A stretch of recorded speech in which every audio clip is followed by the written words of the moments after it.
Good day, everybody. My name is Paul Basco, and this is my leadership project, where I did an interview and analysis of Mr. Ronald Johnson to the different leadership approaches and theories that we have gone through in this course. This leadership project is for Dr. Stephanie Castro's class, MAN 6296, Leadership and Organizations. For this project, I decided to interview someone who's a leader to myself. So I decided to interview Ronald Johnson, who is my boss. He is currently the Assistant Director for Academic Support through the Center for Learning and Student Success, known as CLASS, at Florida Atlantic University. In his current position, Mr. Johnson oversees supplemental instruction, tutoring, e-tutoring, and e-success. He has 2 full-time staff members that report to him, 3 graduate assistants, and over 45 academic support team members.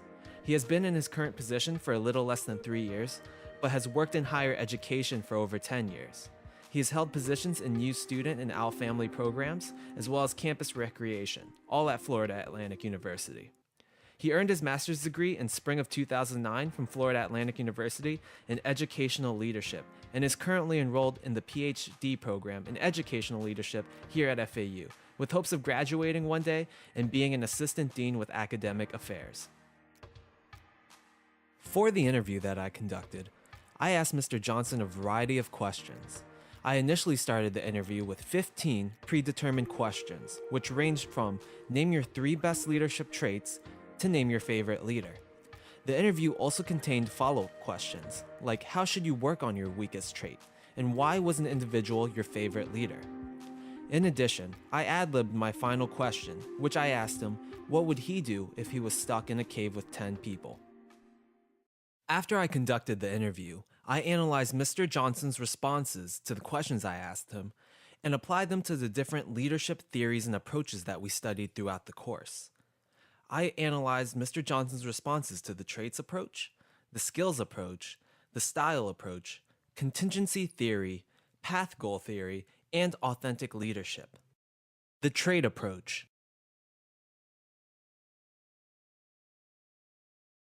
The trait approach primarily focuses on the leader and their personality, traits, and characteristics. The different findings in the trait approach tries to identify which attributes are held by leaders and contribute positively to leadership. Mr. Johnson lists his 3 strongest leadership attributes as self-confidence, trustworthiness, and determination. Mr. Johnson identified self-confidence as the strongest and most important leadership attribute. He believes that self-confidence is especially important in a politically charged environment like higher education. This is because subordinates and colleagues need a leader who can remain strong despite difficult challenges and events. Mr. Johnson favors trustworthiness because it is necessary to build teams and have an efficient level of communication.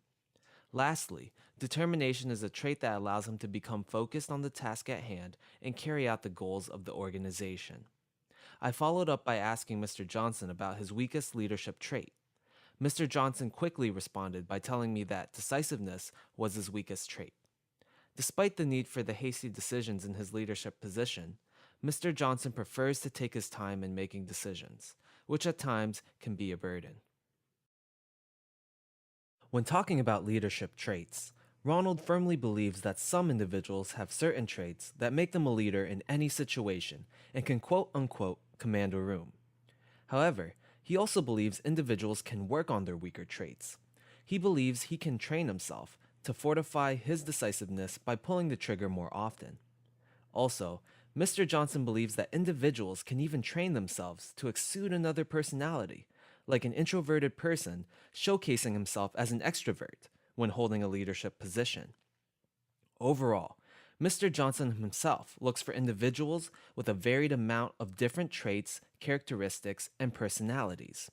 Conversely, despite the diversity among his team, Ronald Johnson tries to find individuals who have integrity.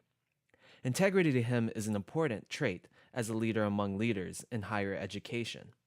The following video from the BYU Leadership Lecture Series features Miss Amy Rees Anderson as she describes why it is important for everyone in an organization to have integrity.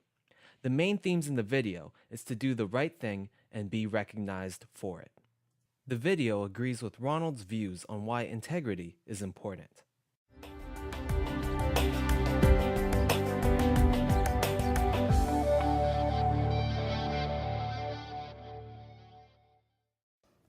the highest priority of leadership, just a couple more points and then we're going to be done, is to do, this has been on my wall since the day I walked into MetaConnect. It says, do what is right, let the consequence follow. Success will come and go, but integrity is forever. And I did that for myself because you are going to be faced daily in your business lives, whether you're the CEO or whether you're working somewhere, whatever it is you do, you're going to be faced daily with the opportunity to cut corners or go into the gray or to tell a little fib, right? To get out of trouble because you were late, so you make something up. Those opportunities come up all the time.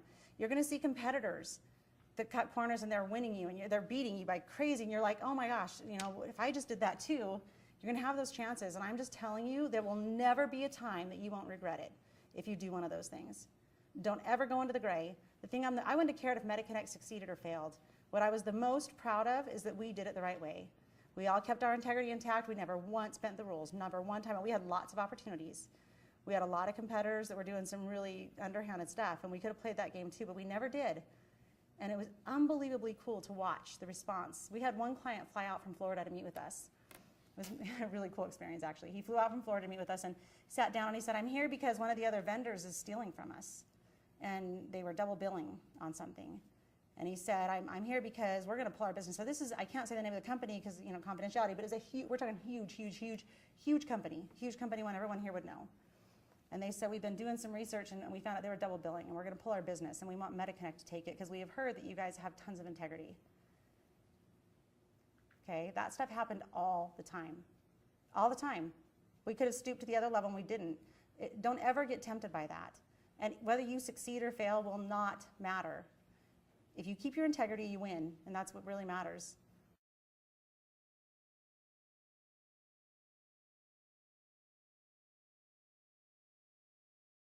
Next, we'll take a look at the skills approach. Like the traits approach, the skills approach focuses on the leader and the skills that the leader can acquire and develop. I analyzed Mr. Johnson's responses to the skills approach using Robert Katz's 3-skill approach, which consists of technical skill, human skill, and conceptual skill. Using the administrative skills chart, I was able to hold Mr. Johnson as supervisory management to middle management, with him leaning towards supervisory management based on his responses. I gave Ronald Johnson high marks in technical skill because he is a big proponent of technical competency within an organization.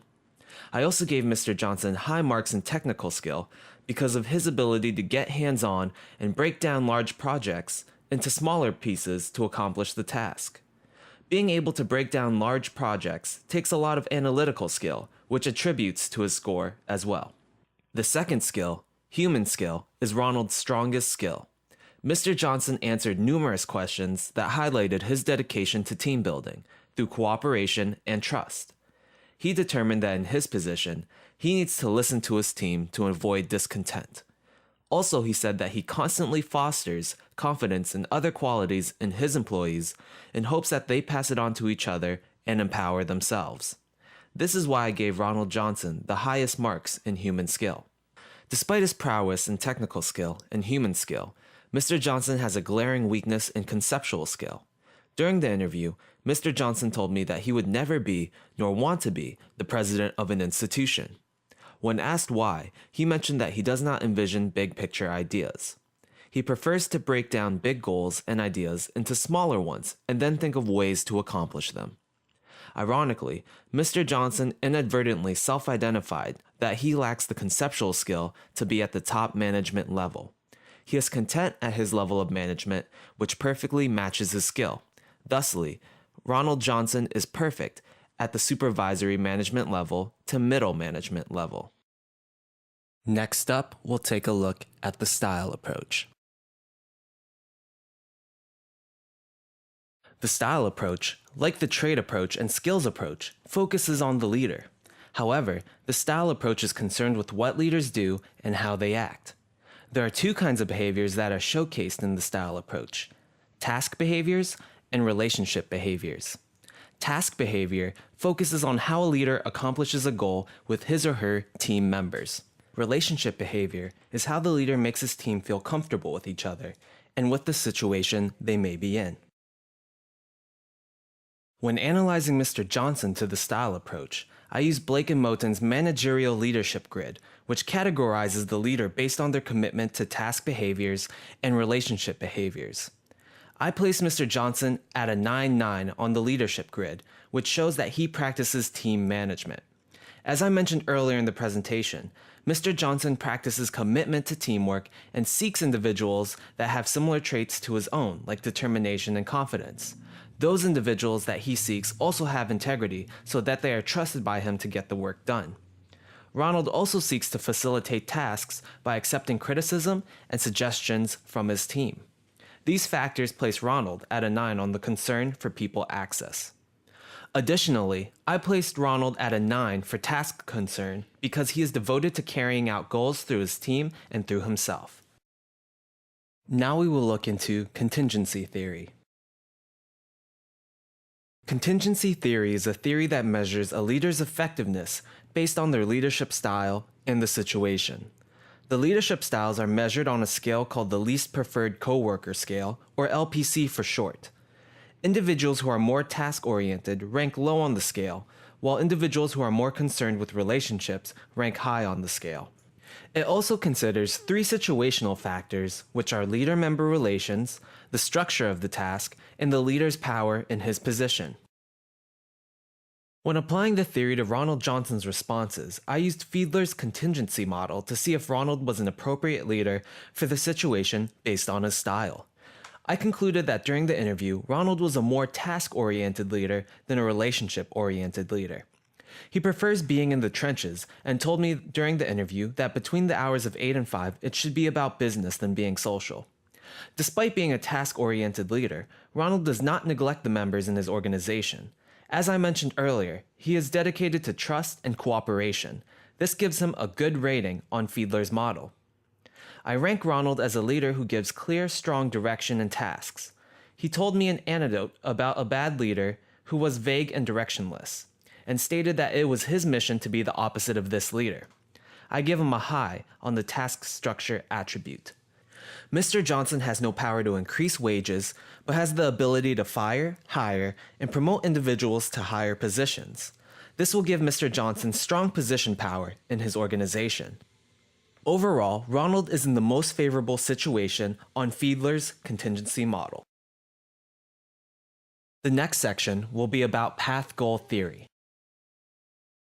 When applying path goal theory, I believe Ronald Johnson often finds himself conducting participative leadership. All of his employees are motivated, independent individuals who work together to achieve the goals of the organization. Ronald takes in all considerations from his employees as he sees that employee input is essential for a business. Finally, we will take a look at authentic leadership. When applying Bill George's practical theory to authentic leadership, one can see that Mr. Johnson portrays the 5 characteristics of an authentic leader.